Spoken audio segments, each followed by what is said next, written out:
you so much to my panellists and for everybody here who's come to talk about the party political perspective on doubling the size of the co-op and mutual economy. I mean, what does that mean? What does doubling mean? Does it mean doubling the size of members? Does it mean doubling the number of co-ops and mutuals? Who's going to do it? And who is going to pay for it? How is it going to affect people's lives when their day-to-day lives are already struggling with cost of living? When you see the world literally on fire, it's all quite tricky. So there is lots and lots to talk about, not least because, of course, this year is the International Year of Cooperatives, with the theme Co-ops Build a Better World.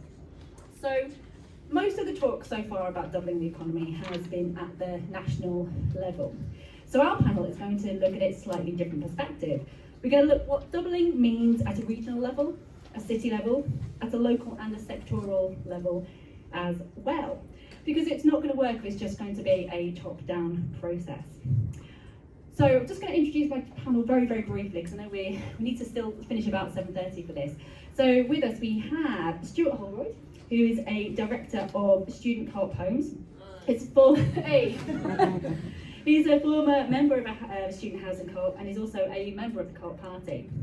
We have Baggy Shanker, MP for Derby South, and we have Sue Woodward, who's the Labour Co-op Councillor on Burntwood Town Council and the leader of the opposition at Lichfield District Council. Is that all still correct? That's right, so Excellent. Welcome to Lichfield District. Thank you very, very much, Sue. I'm going to start with asking each of our panel a very, very quick and direct question. My question is, what does doubling the size of the co-op and mutual economy mean to you? And I know we've got politicians, but can we just have one sentence? So I'll do better than one sentence. I'll do 3 words. Apologies because I've stolen this slightly from the co-op website, but empowering local communities. Okay, I think we have a mic that's it as well. Is that working, Sue? Yes, I think so, yep. Look, it's a challenge when you're told one sentence, and I'm a politician and a former English teacher, so there might be a few semicolons. That's one sentence. I'll read this out because I wanted to stick to one sentence. This is clearly a stretch target, but cooperators are nothing if not ambitious. And given the government's push for the challenges faced by public services, the need for better employment rights and opportunities, we should be up to the challenge, especially as we have many cooperators now in Parliament and in government positions. Is that another colon? Hi, good evening. I'll try doing something in between the two now. For me, it's about having a trusted, cost-effective alternative to big corporates. I think you'll agree those are all quite interesting and very, very different perspectives on what doubling means. Baggy, let's start with you since you have the microphone over there, which is a good thing. For your constituency, what excites you about this idea of doubling the co-op economy? What does it mean for your community and your constituents? So what we've seen, and I don't know Lichfield very well, but I do know Derby very well, born and bred in Derby. And the high street, the city centre, call it what you want, is really, really struggling. So for me, what we can do, and we're starting doing some of this already, is utilising the space in city centres. People like to go to city centres, people like to go to the high streets, but there's too many empty shops. And I think if we get a thriving co-op sector, we can turn empty buildings, empty spaces into thriving places, create vibrancy, and that will benefit everybody who uses those spaces. It bring back a sense of community into high streets, and by the nature of doing that, there'll be more of an offer for people to go and use. Back to question 1, what that use means. So how are you planning to do this? I mean, how are co-ops particularly going to factor into your plans for these spaces? So what I've seen in Derby is there's lots of empty spaces owned by a few individuals or corporates, and it doesn't really matter to them what happens there. They've got the empty space, they're pretty comfortable just sitting on there and waiting for things to happen. And that in Derby could be waiting for our new performance venue to come online. It could be all the additional jobs that are being created by the companies like Rolls-Royce and their supply chains. So they can afford to just speculate and sit there. And what we want to do is enable local communities, local entrepreneurs to have powers to actually take them buildings, buy the mutual purchase schemes and the support, which government has to put in. And let's be really frank here, been a Labour Party manifesto to double, whatever that means, double the size of co-ops, but it is a manifesto, and that's got to be backed up by funds to enable to allow that to happen. And the Chancellor of the Exchequer at her Mansion House speech made reference to this. So there's commitment from the top, but to make this happen, it's got to happen at a local level. But it needs people coming forward with that bit of support, using their ideas, their local contacts, their tenacity to get on with things and get things done. But once that's in place, getting vibrancy back into city centres and improving that offer for people is so important.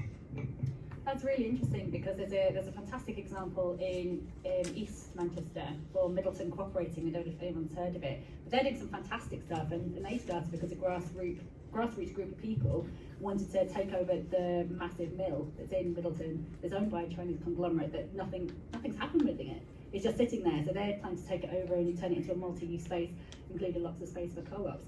So it's really good to hear, as you said, that there's support kind of at a regional level. But Sue, what's happening at a city level? What are you doing in Lichfield? Certainly as the opposition leader, I'm raising cooperatives and the possibility of cooperatives and all sorts of opportunities. So we're going through budget discussions at the moment. For example, we've got a huge need, as probably most areas have, for affordable as well as social housing, and I would like to see the development of housing cooperatives. There's some fantastic examples, and as a proud member of the Co-operative Council's Innovation Network, where I met Rebecca and Joe for the first time, if you look on the website there are some great examples of housing cooperatives, care cooperatives, taxi cooperatives, which I'm very keen on seeing happen. But cooperation is happening across my area, both in Lichfield district and in my town 5 miles down the road, Burntwood. But whether they're cooperatives in reality is difficult to say. There's a very strong sort of sense of community spirit locally. We've got a very thriving community and voluntary sector, and so volunteers are often stepping up to fill the gaps, because we do need very localised issues, localised solutions for local issues. Where cooperatives, specifically cooperatives, come in, it's difficult to actually slot those in. And one of the things I've been thinking over the past few days as I've sort of contemplated tonight's session is there is a big gap that's got to be bridged between our aspirations, our values, our principles that we all share, and actually making cooperatives, workers' cooperatives particularly, happen. I don't think it will happen through a sort of top-down process, much as we might wish that. It's got to be from grassroots. So I was interested in what Tanya said about developing educational programs and so on, about how cooperatives can work. It's not easy, but you keep plugging away at the word cooperation, and that resonates a lot with people. It is still tricky, isn't it? Because you say co-op, everyone thinks the shop still. Yeah. So we keep plugging it, we will keep going. Sue, could you tell people a little bit about the Co-op Council's Innovation Network, for those who don't know about it? Yeah, well, briefly. The more I find out about the co-op movement as a whole, the less I think I understand. It's such a complicated and diverse movement. It's difficult to get a handle on every little bit of co-op innovation across the country and in fact internationally. The Co-op Council's Innovation Network was set up, I think, 10 years ago. by people like Jim McMahon, who was then the leader of Oldham Council and is now, of course, local government minister. People like Sharon Taylor, who she again is a local government minister. And this was an attempt to bring councils together to share best practice and their ideas for innovation and developing cooperation and cooperatives in their own area. It's open for councils, whatever sort, county councils, district councils, unitary councils, to join, but also as associate members, parish councils. So my parish council in Burntwood, we joined the CCIN, and here's the badge, as soon as we possibly could, in order to make sure that we were locked into that network, sharing best practice, and I've found it massively supportive and helpful. That's brilliant, thank you. So Stewart is here with many hats on, but mostly today we're going to talk about, you work with housing co-ops, in particular student housing co-ops, and then also just as a lay member of the Co-op Party. So I guess my same question for you is, what excites you about the idea of doubling the Co-op economy, or does it excite you at all? So yes, I find it massively exciting. It's the potential, I think, that I think as Sue touched on earlier, we've now got 42 co-op MPs, including in positions of power, to my right, and the potential and the opportunity that could bring with it is hugely exciting. When you hear Rachel Reeves talk about growth, I think all of us in this room think that co-ops have potential to bring about enormous growth, better than some other sort of ordinary businesses. It's at every level there is potential. So in terms of student housing in particular, because this is an area that has been sort of quietly plugging away, but I think obviously, especially given the nature that it is for students, the succession planning is quite difficult, and the student co-op homes were set up to kind of galvanise this area. So what are the plans, and how does this factor into your plans for student co-op homes this year? So we are hoping that there may be legislative changes to make it easier to set up student co-ops. You've touched on some difficulties with students moving on after 3 years, after 2 years when they graduate, which makes it more difficult, but it also has huge benefits, I think, to the whole co-op movement, is that once you get them young, so to speak, you can get people entrenched in the co-op movement and start thinking outside the box. And as just a member of the Co-op Party, I mean, what do you feel? How do you feel it's been communicated? Do you think it's been communicated well from the Co-op Party or from Co-ops UK, or do you think there could be room for improvement, or what would you do differently? So communication is such a difficult one, isn't it, in this day and age? And I think there could always be improvements to comms, especially now. I mean, we're seeing social media change. A lot of people are moving off of X, formerly Twitter. And what does it look like when all of the mainstream news won't really report on the stuff that we're more interested in, and the alternative avenues that we've all found and we've built up are now being sort of taken over? It's really difficult, and I'm not sure I've got the answers. But it's a changing world. But we have to find a way to get the positive message out there. And I guess that can be done at a grassroots level. One co-op at a time, showing the benefits. Can I have a show of hands? How many people have left X recently? It's a few. That's quite a lot. That's interesting. Who's on Blue Sky now? And who's on Blue Sky and X? So there's a few. That's interesting. There's half hands there. It's interesting seeing where this is going to go, isn't it? Can I come back to you, Stewart, something you said about the challenges? Because I think you're right. You said something like the bridge between challenges, building that bridge between aspirations and making co-ops happen. And I think you're exactly right. And you, Stuart, you said that communication is such an issue as well. How do we do this better? So first of all, what are the biggest challenges, and then how do we solve them? Baroness Sharon Taylor, who's local government minister, she said at a CCIN conference, there isn't a single problem that local authorities face that hasn't got a cooperative solution. And now I'm really looking forward to seeing how this sort of translates into legislation that Stewart mentioned. There are all sorts of opportunities, I think, coming down the track. We've got community right to buy, all sorts of community power initiatives. It's got to be followed by resources, which is always the the tough ask. But resources may well be coming forward, which is a huge opportunity as well as a challenge with devolution deals and local government reorganisation. So it's just a case of, to me, of keep banging the drum on cooperation. As I've said, local areas have their own local solutions, and they might be operating, if you like, in terms of cooperative values and principles, but not necessarily with the co-op badge.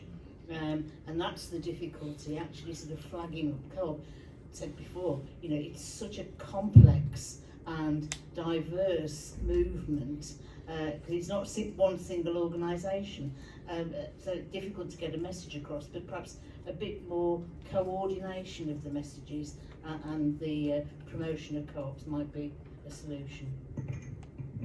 Thank you. In terms of promoting that, how do you do that though? What's the next step? What next? I don't know. I was hoping that you've got some solutions. I'm going to be asked questions, but whether I've got answers is quite another thing. I really don't know. But I'm hoping the fact that although we don't want top-down solutions, I'm hoping that every part of the cooperative movement, whether it's the Co-operative Party, future co-ops, all of the people in this room, take the opportunities of legislation that's going to come forward, community right to buy and so on, to take these forward. It's piecemeal, tiny steps, and we've got to take these forward. And once people see, if you like, the impact, hopefully it will have a cumulative effect. I think you're right, there are a lot of excellent cooperators in this room, so I'm sure we'll have some answers over the next. The challenge really is for each and every one of us. Absolutely, it completely is. We will have some time for questions a little bit later on, so do start thinking of your questions as the next half hour goes on. No heckling. Baggy, what do you think? What are the challenges in terms of your area? Yeah, I mean, it's a really good question, because I think there are lots of challenges, but I think they're going to be different as well. They're not going to be the same challenges across the UK. They're not even the same challenges in any one part of Derby. We're going to have issues in the city centre which are different to each of our wards, and that's fine, because you get the high level announcement again, like we spoke about before, but to turn that into practice, I think it's really important to understand that there are these challenges, and they're going to be different in different areas. It might be space, it might be just forming ideas, it might be technical expertise on how to run a successful business.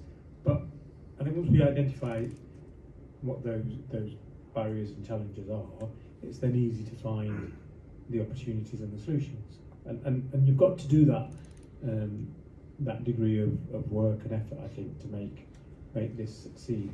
And again, high level announcement, there's going to be a business council, I think it's Co-op and Mutuals Business Council it's called. So that should help in coming up with ideas, help providing some of the technical expertise on how to go about getting set up and operating successfully. Because what we don't want is lots of mutuals and co-ops to be set up, and then within 6 months they've all failed for one reason or another, because that would then just, in fact, aim is doubling the sector. That would probably have a detrimental impact on it and make it worse than it is now. So, yeah, identifying barriers, appreciating and respecting those barriers and challenges are going to be different in different areas, but use the experts people who have done this before, pick their knowledge, get their support, and make sure new organisations being set up stand the best chance of success. I think it's really interesting when you're asking about the different challenges, and I guess my question back to you now would be, how are you going to do that work? Because obviously budgets are tight, like budgets are stretched everywhere, but it's really good to do that kind of research and have that data and know what the problems are, to know what solutions are needed, or the type of support that should be enabled within that area. So on a practical level, how do you think that could work? Getting people together and talking about the issues. What's really interesting is I think where there is a problem, it won't be the first time it's come up. It would have come up 6 months ago, 3 months ago, 2 years ago, and it's learning the lessons and getting the right people together. There is lots of support out there, but again, through this business council, which hopefully gets set up sooner rather than later, and has experts on there, and we've got the Co-op Party, we've got the network. There's lots of people already with the right skills and the right ambitions who we can go to and seek that advice from. So it again gets to that, when the ideas and the strategies come to that critical point, they've got to be real practical solutions that get delivered. And the answers are out there. Talking and doing the detail is the important bit. I think you're right, it's not easy. It's a hard job. As any co-op practitioner, look at you, Joe, you're amazing. But it is hard, you have to go out, you have to talk, you have to listen, and you do the due diligence. Yeah, it's hard. Go on, Sue. If I could just make a comment, and this is in the context of listening to what's been said so far tonight. As I said, I'm Labour Co-op. I've been a Co-op member for well over 40 years. But I don't know all of the cooperative organisations, even within this district and certainly within my town. One example is I found out a few years ago that Mondragon, which we all know was one of the world's largest cooperatives, was passing money down to a local company in my town, Maya Limited, in order to support community projects. I didn't know that. And so when I talk about the gaps and bridging those gaps, we've got to mind those gaps and make sure that we're talking to each other. So I hope anybody who's connected with Lichfield District will contact me. Look on the website, there's my email address, or Joe or Rebecca can give it you. We need to start talking to each other, perhaps more effectively than we do at the moment. And the communications tend to be vertical rather than horizontal, and those horizontal communications I think would be useful. I'm going to share a fun fact about Mondragon, and forgive me whoever else knows this already, and anyone who's in the National Members Council where I said this the other day. Mondragon, does anyone drive a car here? Hands up if you drive a car. Chances are your car has a part in it made by Mondragon. They provide brake pads to almost every single car manufacturer around the world, so your car is probably driving a bit with a bit from worker comp in it, which I love. But I think, Sue, you're exactly right. I think it's that communication, again, that is missing. And often co-ops are siloed, and they talk to the people they know, and they miss out on a lot of other connections that are potentially there. Even at Co-op News, there are so many co-ops around the world, and you keep on finding about new amazing ones. You're like, why don't more people know about this? It's fantastic. One or two things I'd like to share actually is Co-ops UK have relaunched their map of co-ops within the UK, and then also there's the .corporation, domains.coop. They've also launched a co-op world map where you can actually go in now and search for co-ops around the world. So, and they use databases from lots and lots of different organisations. So there is starting to be this connecting, but it's not there yet. Stewart, what's your take on all this? So I think one of the biggest challenges we face is organising. Well, I put in my notes organising. After listening to what Baggy had to say, I'm going to say organising in a way that is sustainable and successful, because we can't have fire duct volunteers come in and then burn out. We have to find a way to get people in and in for the long haul. We need to, again, it's sustainable. It is building from the ground up. I feel like I'm just saying cliches now. The but- cliches for a reason, though, aren't they? Well, quite. It's getting people involved that's the difficult thing, because at the moment, especially cost of living, I mean, we're all sick of hearing it, but a lot of people don't have the money or the time to join in where these things could improve all of our lives.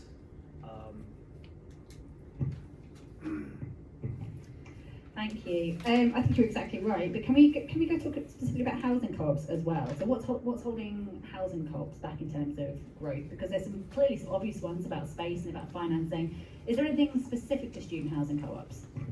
So specifically student housing co-ops is no one's ever heard of them.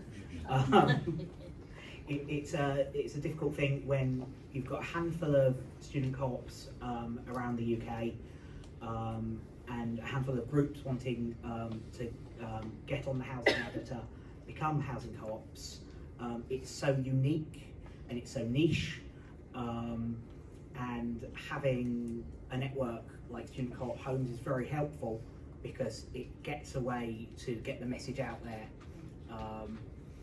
But no, the simple truth is that 99.9% of students won't have any clue that student housing co-ops are even an option.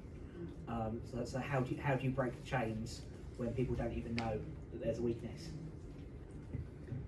I'm going to bring it back to communication, because I feel like this is one of the things that keeps emerging just from this conversation alone about, people don't know about it, students don't know about it, people who shop in co-ops probably don't know about it either. So if communication is one of these biggest barriers, how can we address that? How can we address the communication issue when people just think co-op is a shop? So you've got the microphone. Thank you. I've just been reflecting on the fact that even though I am regularly at Lichfield District Council offices, which are about half a mile, probably less, from here, I didn't know this place existed, and nor did a couple of colleagues that I was speaking to earlier in the week. I said, I'm going to do a co-op event, and where? Oh, so I think it's somewhere over in Bowley Park, where the big retail centre is. Oh, I don't know where that is. And actually looked on Google Maps to find out where this was. What an amazing facility. And I'm certainly going to make contact later on with Tanya to make sure that, the co-op movement as a whole use this facility possibly as a hub. So those sorts of local communications I think would be really helpful. How you make it happen, I don't know. As one of two Labour co-op councillors on my group, we haven't got that critical mass, but it's where you find that critical mass or a centre that we can all sort of merge towards. That would be a challenge, but also massive opportunity for talking co-op. So Baggy, Labour co-op MPs are pretty much reached a fairly decent critical mass. So what are MPs doing collaboratively to increase communication and awareness about the Co-operative Party as a sister party to Labour, and the activities and the campaigns that the Co-op Party is looking at? So we've started having regular meetings, but regular meetings, I'm told now, with a decent number of Labour co-op members of Parliament. We've gone from having a handful, and I'm told they used to meet in a small broom cupboard prior to the July election, and now when the rooms we're looking are bursting at the seams. So we've had a number of discussions. How do we get that message across? And what I've done, and I did this when I was group leader at Derby City Council, is a little bit of persuasion tactics, but a little bit of arm twisting is virtually get the whole group now to sign up and be Labour co-op candidates and councillors. But we just need to keep persistently getting that message out there. So when the newsletters come out, we try doing a feature in there to talk about the benefits of Labour and co-op candidates and councillors and MPs, because it's just so important. And one interesting thing, and somebody said this to me about 10 years ago, as we were campaigning and talking about the impact austerity was having on Derby. And so we're about 4 years into austerity, and we kept putting it on our leaflets, and after about 6 months, probably 8 months of putting it on our leaflets, I was saying, do we need to change the narrative? Have we been going on about this far too long now? It was in our January newsletter, and we're in September now, and we're still talking about it. And our agent there, who's a great guy, said to me, Baggy, what you got to remember is when we get fed up of talking about something, because everyone's got a mutual interest in co-ops, who's here today. When we're at Labour Party meetings, the same thing. We've got that mutual interest. That's why we're there. But when we get fed up of talking about a message, is just about when residents at home start to hear the message. So if we stop talking about a message too quickly, or when we think we've had enough, it's not even landing with residents. So persistence for me is so important. And where do you talk about cooperation? Because you mentioned leaflets and newsletters. How else do you get the idea of co-ops to your constituency? It's got to be embedded in everything you do. You can't just have a conversation about your local authority, the Labour Party, and issues, and then say, by the way, let's talk a little bit about co-ops as well. It's got to be in everything we do. So it's a mindset thing. It's not just a tick box exercise. We've covered a bit of co-op stuff in this piece of literature. You just got to be doing it in everything you do. You mention the Labour Party, you mention the Co-op Party. If you mention some community initiative, mention it in a mutual, collaborative way, because it's just they go together, and they've got to stay together. If we try separating it and talking about two separate aspects, that's I think where we sort of begin to fail. Thank you. Stewart, with your Co-op Party hat on, as a member of the Co-op Party, how do you feel that communications landed about the landslide at the election of Co-op Party MPs, and just in terms of then kind of the campaigning, because there's a few campaigns going on, including around education. How has it landed as a Co-op Party member? I guess I speak with my own bias here, is that, so a little word, I also work for a Labour MP, so I do have a bias here, is that I think that there's been a lot of positive news come out, and I'm probably hearing about it more than the average Co-op Party member would. So I'm quite on top of a lot of the announcements. Would the average Co-op member be as excited? I don't know, I'm afraid. Again, it comes back to this communication. It's hearing about it, it's getting the message and digesting the message, and seeing what happens next, I guess.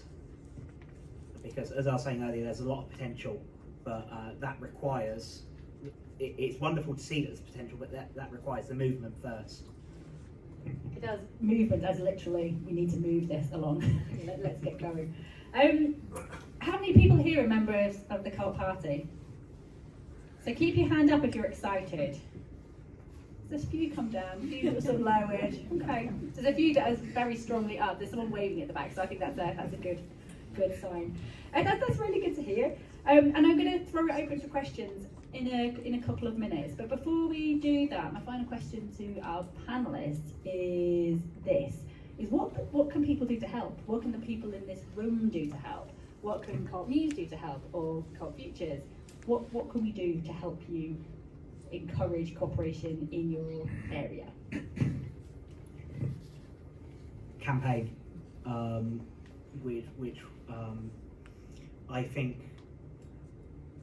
we're going into a period now where a lot of, in the next few years, local councils will be coming up for elections. I think we want as many local co-op councillors as possible. There's some wonderful news in the devolution plans that will give powers to those local councils. So I think we need to get out there and get the message out of what we can deliver. And that isn't even party political. It's going out, it's talking to your friends and your neighbours, showing what different co-ops can do and the offer and that potential that they bring.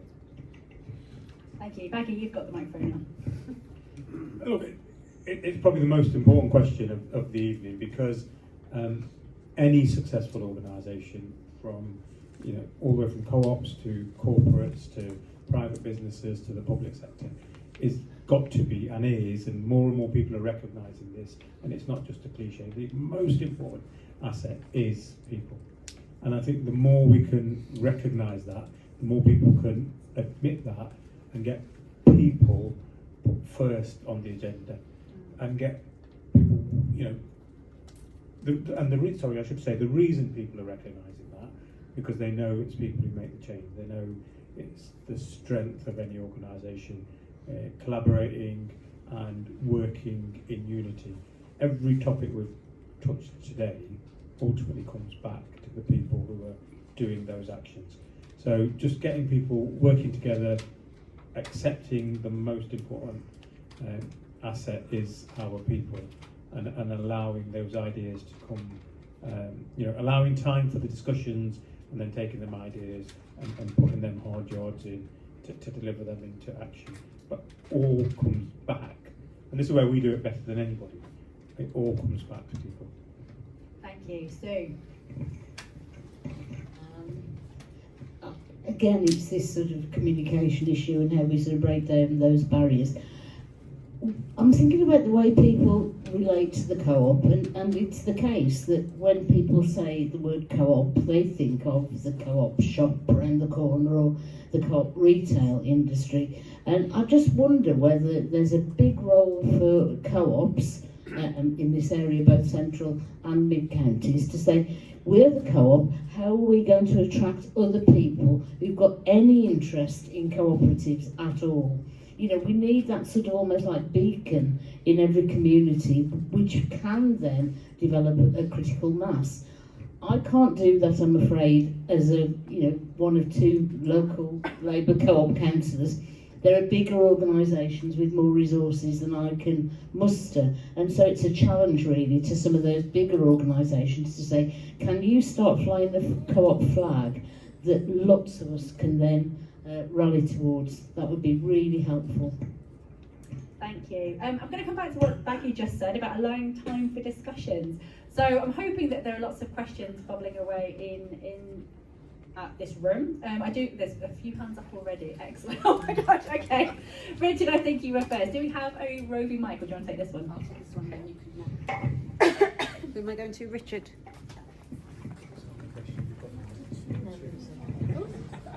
Thank you. Good evening, Richard Bickle, Central Co-op, amongst others. Do you think the example from the mid-90s of Supporters Direct as, in effect, a specialist co-op development body promoting a co-op solution to a failure, in that case, of ownership models in sport, is a model that we could emulate in a kind of an alliance of kind of top-down and bottom-up for the growth of co-ops in other sectors? Or do you think the fact that sports ownership is still a largely failed phenomenon suggests that was a bit of a sort of illusory success? I don't have a firm view. I think it's an interesting question. Thank you. Should we talk about this? Should we talk about this both at the city level and at the district level? So.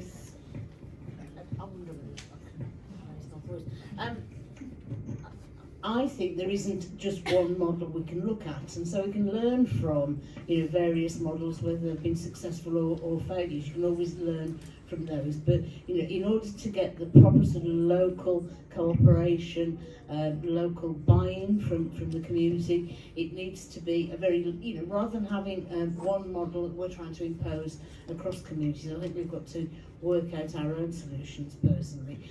I see lots of things in the press, and particularly through the Co-op Party, about those supporters' movements, but I'm not sure that that would have any resonance for me, particularly in my town or in this district. But it would be great to see those developing into areas where there would be appropriate ways of moving cooperation forward.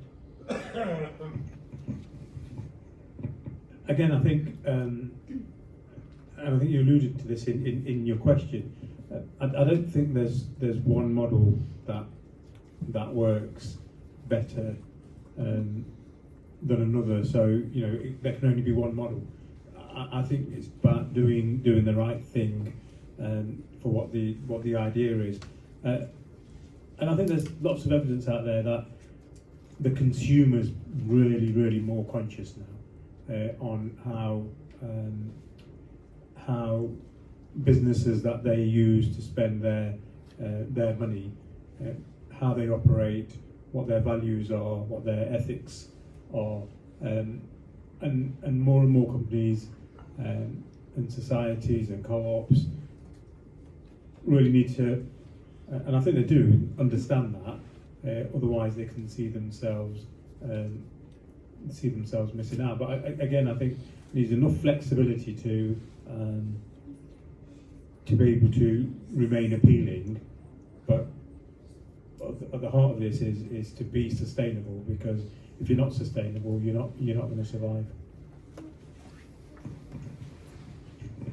Like, it's a really good question, Richard, and as I was reflecting on some of the answers, I guess that there are some organisations that do work in specific sectors. Are you imagining sector specific? Yeah. Because you do have things like the Confederation of Co-op Housing and Community Energy England and Fair Trade.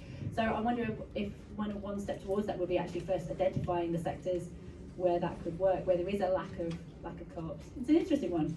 Did you want to come back on that? Are you okay? Okay. Vivian, I'm really sorry. I recognise most of the people in this room, and I'm really bad with names. So Vivian, and then gentleman there, and then we'll come that way.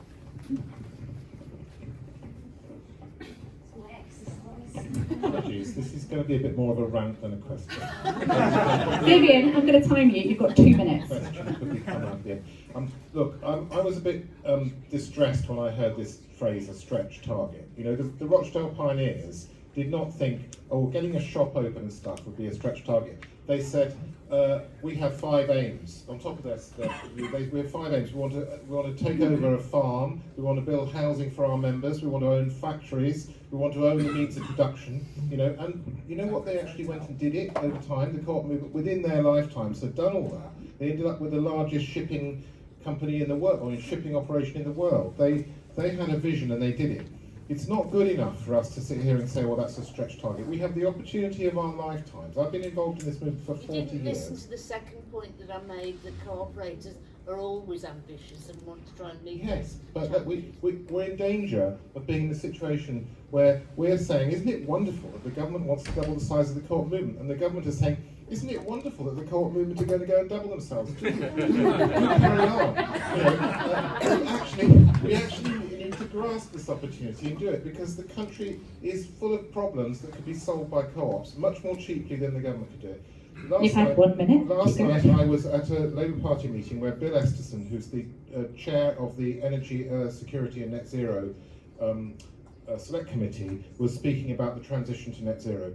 And he mentioned community-owned energy in passing, and I kind of pulled him back to him and said, look, rather than spending billions building a state-owned energy producer, which the Tories can sell off afterwards, and they'll use the money to give tax cuts to the rich, why don't you use it to make loans to community-owned energy, which can't be sold off?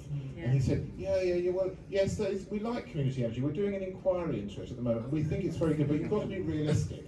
And of course, the Tories might set it off, but they're very good at undoing everything we do anyway, and that's just the way it is. And I was thinking, no, come on, grasp this. Yeah. So all I'm trying to say is, can we lift our spirit, lift our vision a bit and actually Yeah. take this opportunity that's been given to us and not treat it as a stretch target or a nice to have, but as something that we absolutely must do and we owe to our successors. That was 1 minute 56 seconds. Well done, Vivian. And Gareth, did you have your hand up as a response to that? I saw there was a wave. What are you doing? Part of the Yes, discussion. I wholeheartedly agree with Vivian, actually, that whatever we do at grassroots level, and we are doing a great deal in terms of cooperative development, we also need the government to be proposing and choosing the cooperative option. We've got rail being nationalised with a bit of luck and fair wind. They seem very reticent about water, which, quite frankly, is a bit of a mess, actually. A colleague of mine wrote a paper quite a while ago, actually, about mutualising the post office. And yet we've sold it to an oligarch. So, this is what, as well as all the grassroots stuff that we are doing, we need cooperative approaches, big stuff, and people can become members. If people are members of co-ops, power, water, rail, then it will change the horizons. Thank you, Gav. John, hang on. John, is this a response to the same question at the back? Just really quickly, then we'll come back to the panel. On the same lines, I was a bit offended by being asked what we can do to help you. I want also to think what you can do to help us. You've got a room full of experts. 43 years ago I set up a CDA. It's still going. It doesn't do co-ops. No one will pay it to do co-ops. Pay it to do co-ops, you'll get some co-ops. And there are other people in this room who will have exactly the same perspective. Thank you, John. Right, I'm going to bring it back to the panel, then we will come back up to questions very shortly. Go on, I think Stewart, you wanted to respond. Thank you. I think it's a really good point that we've got a unique opportunity now, and I think it's up to each of us to grasp that opportunity. We need to make sure it's part of the national conversation. What does that mean? That means writing to your MP, letting them know that you've got that we want this to be to build this movement, to make sure it's there in the conversations that they are having with the government ministers. We need to not only that, write to other organisations, make sure that they're having these conversations with government ministers. Make sure that everyone around us is aware and writing to their MPs and having this conversation, because this is our chance. Baggy, do you want to come back on this as well? Yeah, look, I absolutely agree. It is the way forward. But I do come back to the point, and this is not in a negative way, it's in a really, really positive way. Those pioneers came up with an idea which was realistic. It was, at that time, can you imagine, they must have been faced with so much cynicism and criticism for even trying to do what they did, because it was so different at the time. But that uniqueness and that difference is what their strength was at the end of the day. So we've got to be braver. But we've got to have those ideas, but they've got to start off with solid foundations and be real. Otherwise, we'll get more negativity than we get benefit. Yeah, I'll just reiterate the point that I'm optimistic that we can double the cooperative sector over the period of this government, or at least set all of the foundations in place in order to do that. It would change the conversation across the whole country to have, for example, a water or a railways cooperative, and certainly in terms of promoting cooperation and the cooperative movement, that would be a clear signal. I don't want, as a cooperator though, to start blaming other bits of the cooperative movement. I want us to work together and communicate positively rather than saying, well, you haven't done that quite in the way that I would want it to happen. As for the stretch target, I'm sure the pioneers thought that this was a huge mountain that they had to climb, but they climbed it, and we've all benefited from their legacy, and I just hope that we can take this up a stage further. Thank you. Right, and there's a question there. There's a question around the corner, then Alex, Johnny, and then this lady here. So if we go in that order. So Alex first. Alex. That Alex. This Alex. That Alex. Yeah, Railways. you'll be astonished. I'm not even going to mention railways at all. Not a bit. I actually have a question for the whole room. It was really interesting to see that we've got a great turnout of Co-op Party members here, but of course, other political parties are available. And I'm just curious, am I the only Green Party member in the room? Oh no, not quite. Any Liberal Democrats? Any shy Tories? We'll be nice, honestly, we'll be gentle. Scottish, Welsh, Cornish nationalists? No, none. And Reform Party members, wave your hands in the air like you just don't care. No, okay, that was interesting. I think you are right, Alex. There's definitely kind of a cross-party conversation to be had, because there is a cross-party co-op member group, isn't there? Is that still going? There is. Shout, don't mind. There is, but I don't know whether it's. Well, there is and it is still going. I don't know how often it meets and when they're not. I've as yet not been invited to them. Good there. Gentleman around the corner. Can I just comment sorry, on Steve, that? Having tried to sort of work cooperatively with my controlling group at Lichfield District Council, they have a visceral hatred of the word cooperative. I was even told at one point, I haven't researched it, I don't know whether it's true or not, that Conservative councillors are not allowed to join anything that's got the word cooperative. I mean, that's disgraceful, really. They like the idea of cooperation, but don't like the word.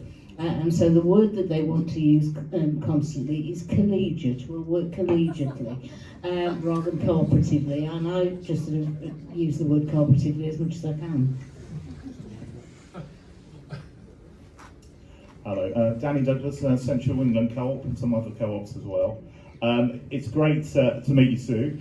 I'm sure Central Co-op would also like to invite you to our new homes that we have in Lichfield above our funeral parlour, which is, which I think, if people say what's the way forward for the co-op movement, it's to place ourselves in an area where people need us financially and they get benefit from being active cooperators. And I think housing's a really good thing. So I think some of the ways we can work together in the future, us as cooperators, to provide ideas, and you as legislators, as politicians, we need to work on. So we all have an intent, and I think there's some organisations that would be really, really good for this, like the CCIN, the Co-operative Council Innovation Network. So for instance, in your procurement framework in local government, there's lots of opportunities to put in cooperatives, I think more effectively than we've done through the Social Value Act. And I think that's a piece of work we should be engaging on as a movement. So Alex didn't say anything about trains, but I will. Co-op, the rail co-op, some of the feedback, some of the pushback we had initially from the regulator nationally was we don't really understand, you don't want to make any money, it doesn't work, right? So at government level, there's going to be a whole list of things that we need to do differently as a country because it ain't working now, is it? And that means we do need to change, but we do need to work with you to get that list, and we'll trust you to try and deliver some real change so we can deliver growth and deliver on your promise and our promise and our intent as well. So thank you. Thank you very much, Danny, that's brilliant. There've been quite a lot of male voices, so I'm just going to come here next. So, did you have a question? Yeah. Thank you very much. So I'm Amanda Davis from Mid Counties Co-op, and thank you for the opportunity to hear what you have to say. I've got a couple of quick fire points, if I may, which, if that generates conversation back, great. So I first joined the Co-op Party when I was at university, and in my gap year went out to Nicaragua. And that was during the revolution with the coffee co-ops out there and so on. And nobody stopped and said, we haven't got enough money to set this up. It was a way of self-help. It was a way of, nobody's going to do this for me. I'm in the middle of a war. My husband's off fighting, the kids are, whatever it was, you had to get on and just do it. And I think it's one of those things where I was very carefully watching for the word democracy. And although you all talked about we've got to speak with people, we've got to give them their voice, but actually the word democracy. And then I would also say the slogan, you've got to see it to be it. So we see here co-op futures.coop in your email address. or your website address, but where do we ever see? We see LTD for limited everywhere. Where do we see co-op? So you mentioned a co-op that you'd find locally with the car parts, etc., but it doesn't have co-op after it, does it? So we've got to be a lot prouder to be part of it so that people can see it to be it. Now, I'm a school teacher as well, there's many other things. I'm a political economist, but I've taught in schools. And I would say we've got to look at the school curriculum. Absolutely got to look at it. I'm a maths teacher. Every opportunity I get, I bring in about cooperatives and what it means. How it can be brought into just about every bit of the school curriculum, including English. Well done for that, by the way. And I would also say about Co-ops UK, didn't get a mention. Mention briefly instead of the co-op map. Okay. We've got the co-op chair, the chair. Yep. So I was just going to give a big shout to Co-ops UK and the role that they've got to play in this. And from the council perspective, I'm on our county association of, NALC, the National Association of Local Councils, and we have county associations everywhere. I'm trying to push for those county associations not to be set up as limited companies, but as co-ops. And I've been talking with NALC recently, and they're dead set, well, they're not against it, but they're just brushing it off as though it's not an important model. They don't understand it. We've really, this is just me. And I know I've got a mouth, but I'm enthusiastic. On that note, I'm going to take it back. There's so many things more we could be doing. And I'd just say, lift our ambition a little, please. I'm with Vivian. Excellent, excellent. I think education is completely right. And I actually got a phone call at Co-op News a couple of weeks ago from, I don't know if he's here, Professor Con Talbot. I'm not sure how many you know. And he was really angry. He'd been a business lecturer at Manchester University and had very rarely, if ever, come across cooperatives. He was like, why haven't I heard of this? This is ridiculous. He's now on the board of UK SCS, he's writing for Co-op News, he's very much going to get involved in co-ops, which is great. But I think it really emphasises the fact that co-ops aren't there in education at any level. And I've got Jackie from the Co-op College here. Baggy, I know that Co-op Party are campaigning on education as part of the curriculum. Did you want to say anything about that?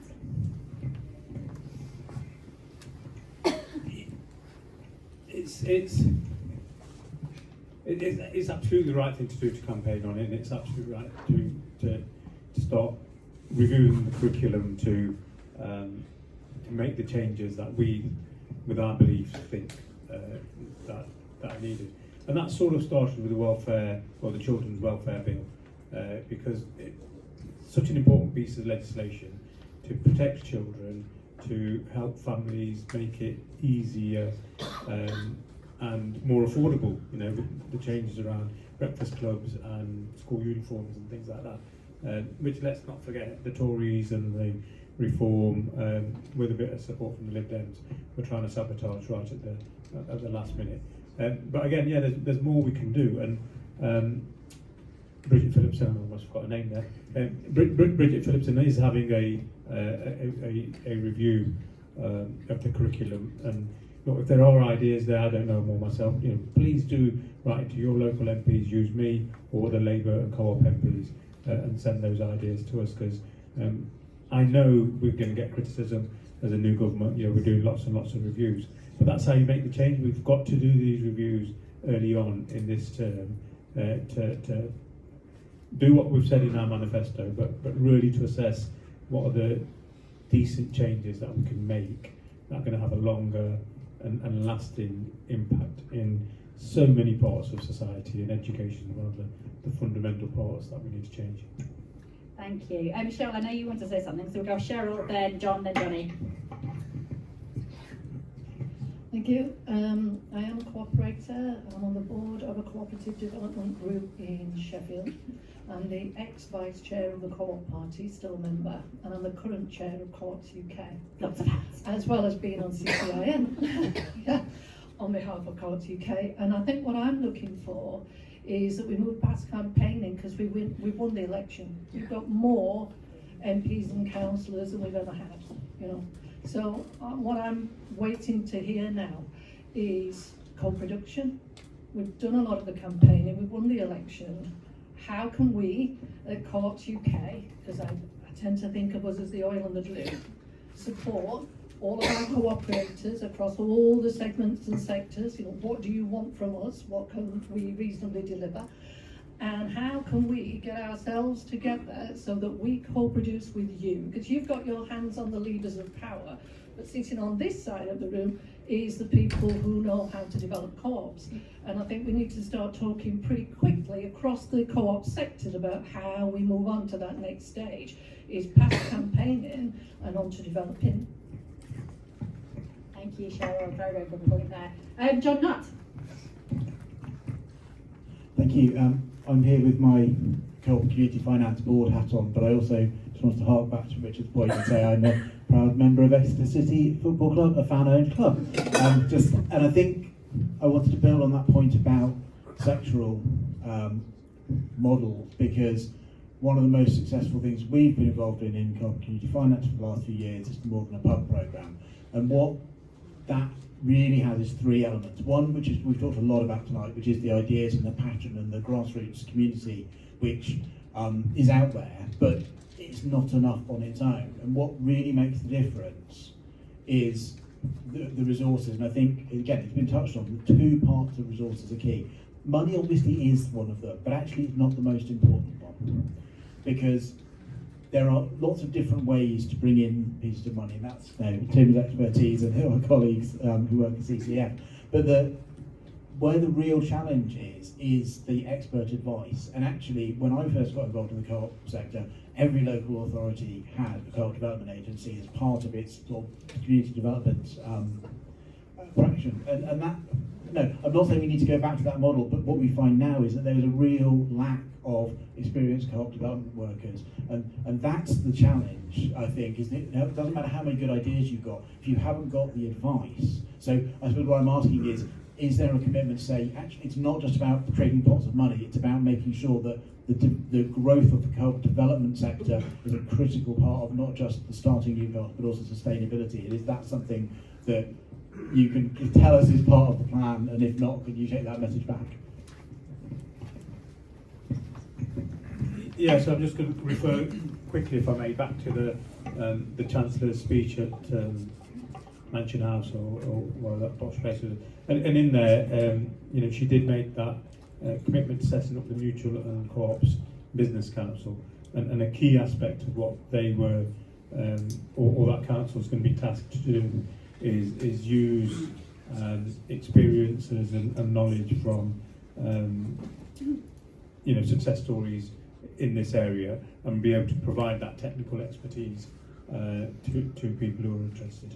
So they're doing that. Exactly how that happens, I'm not sure, but I will try finding out and getting back so that can be shared. We've got Johnny and then we've got Mark. And then oh, sorry. Thank you. Johnny Cosmo, Preston Co-operative Development Network. It's been touched on here already in a few questions, but also in the discussion in the panel. Sue, you mentioned horizontal communication. And so the question that I want to ask is, how can we assure that we have better representation, the voices on the ground, the grassroots organisations, in the spaces where these legislative decisions are made? There is people speaking about these things, but are they being listened to? Are they being represented? Or are decisions being made without them? So how can we assure that? We do it step by step by step, and I've got a couple of opportunities tonight to make contact with an ALC representative and a local co-op representative, and that may not change the world, it may not change Lichfield district, but it's a step in the right direction, and we'll keep pursuing that, I'm sure. So, rather than just operating on our own little bubbles, our own little silos, we've got to have this sort of better conversation across the cooperative movement and with fellow cooperators on the ground.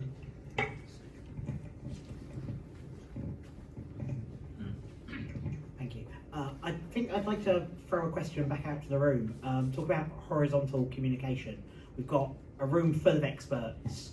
How many of you have been speaking to your co-op MPs or possibly ministers? Or councillors. How many of you are out there having conversations at the point in time. It's all Liberal Democrats around our way. And when it comes to government ministers, are there conversations being had? Are we in the rooms where it happened? That's the question. And if not, why not? And let's get there. Very good point, thank you. We've got Mark and then Jane. So Mark and Jane, if you put your questions in together, and then we'll come to Alex, and like, I know we've got 5 minutes. Thank you very much. It's Mark Grayling, Central Co-op. I think there's a danger that this is a bit of a waffly, vague conversation. The concept of doubling started out as doubling the size of the cooperative economy. And I'd like to know what the panel thinks are the best metrics to think that we can use to say we've been successful or we're making progress towards doubling the size of the cooperative economy. That's a good question, thank you, Mark. Jane, do you want to present your question too? It's just following on really from Mark, so I don't do waffle, and I think that it would be really good if, you know, we hear a lot of policies that are coming forward, the million new houses. Is there a co-op voice at the table about that? What about co-op housing? Is there a co-op voice in the sports department? Is there a co-op voice in the energy department? Because there are solutions there, and there are experts. They're already there. Following on from Cheryl's point, you know, we've won the election. We're kind of past that of campaigning for it. We've got it. Yes, we've got it. So implement it and use the expertise and the knowledge that's already there. I'll just give a very brief example. Baggy, in Derby, the Derby Bike Project was withdrawn. It was run by a charity down in Bristol. They withdrew. By chance, Tanya knew them. By chance, she spoke to me to see if by chance I could pop along and have a chat with them, with the workers there, to see if they could rescue something, and they did, and they're a co-op, ale. So there's just, but it was chance. It was all, you know, there wasn't, it's just luck when co-ops come about, and we've got to rely more than on luck. There's got to be a proper structure there, and that's at the top in the you know, the big offices of the state, and for people at grassroots doing macro co-op development as well. Thank you, Jane. So I'm going to go to each of the panel, and we've got about 3 minutes left. So each of the panel, what metrics would you like to see? And then Baggy will speak about housing ministers in the room, our co-ops in the room talking about different sectors. So. Got Sue first, then. Yeah, I think the metrics are important because there'll be challenges ahead to say, you know, how have you doubled the cooperative sector, finance, economy, numbers of co-ops and so on. But this is far above my pay grade and competencies. But, you know, I think there are experts, enough experts to say which would be the best metric, but I'm not able to answer that. So good question. Oh, in terms of communications, you know, one-to-one communications can have a massively positive effect. And then when you're successful and show a successful project that's been completed or developed through cooperation, that's a really positive case study to develop further ones. Stewart. So yeah, I'd mirror that. It is an excellent question, because this manifesto pledge, it is so nebulous in a way. Double the size, and what does that mean? Is it, as Rebecca touched on earlier, is it doubling the membership, which would be fantastic, but that's not the economy, is it?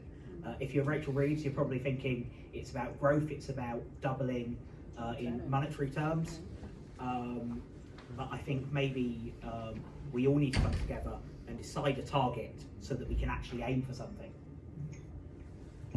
I think that's a really good point. Just for you answer, Baggy, I think for me, I'm going to answer it as well. For me, I'd like to see the number of people who know about co-ops double. Because I think actually then if people are aware about co-ops, then they will use them, and then that will mean that they are needed more, and then they will use co-op solutions to the challenges in everyday life. So Baggy, and then Alex will have a final question from you. So you've been very patient, thank you. And then we'll have to run out of time. So Baggy first. Brilliant. Look, I think the measure that's being used and is in the manifesto is about doubling the size of the core economy, and it's 89 point or something like that. Double it. I'm less bothered about that. I'll go back to my original answer. I think what it needs to be is people out there benefiting from a co-op sector a lot more than they are now. You know, considerably more in every single sector.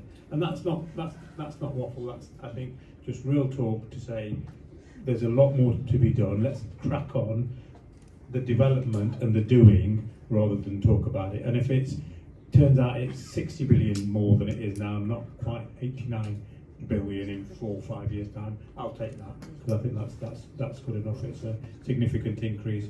As far as who's at the table, look, Jim McMahon, who's been instrumental in the movement for absolute years and years and years, is a brilliant guy, and he's got a very, very senior position. And then the other person who is got, you know, probably the most senior position as a Labour and Co-op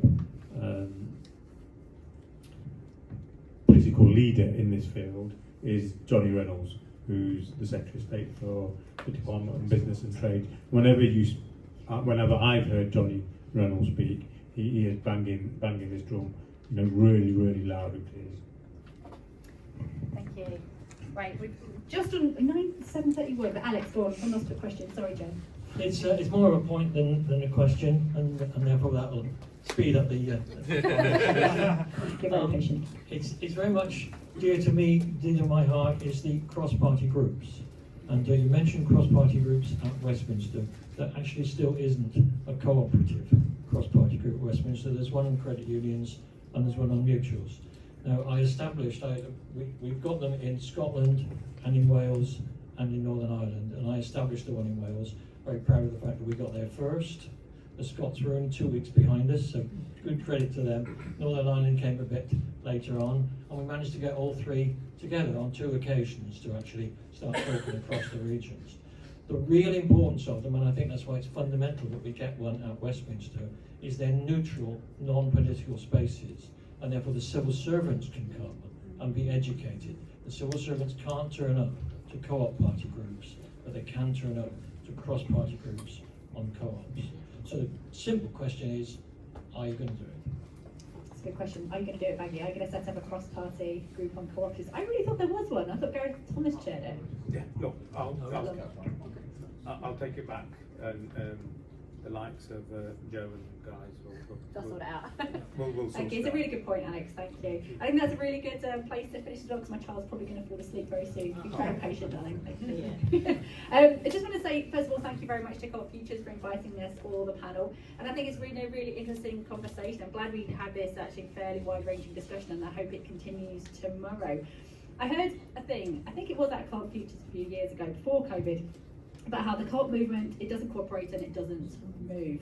I really So what my response to that would be, actually, you know, co-ops, they're not just a noun, and I've said this to lots of people before, they're not just a shop, they're not just a, you know, community energy thing. Cooperating is a doing word, it's a verb, so let's go out and do things. Thank you very much, everybody.